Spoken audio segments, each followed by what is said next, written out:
एवढा मोठा गुणाकार करायला आपल्याकडे वेळ नाहीये, तर काय करणार आहे, ए सेम नंबर दिसतोय याला ए पकडू, ए क्यूब मायनस याला बी पकडलं बी क्यूब अपॉन, आता बघा A into A square plus A into B A B plus B into B B square.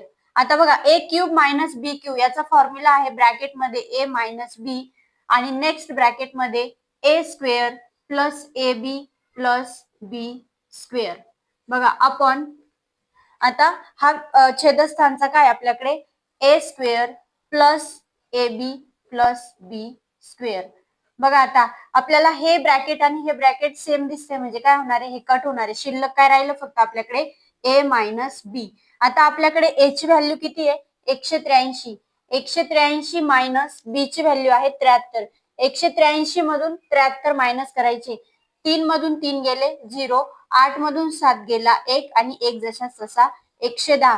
Option number 1 correct answer.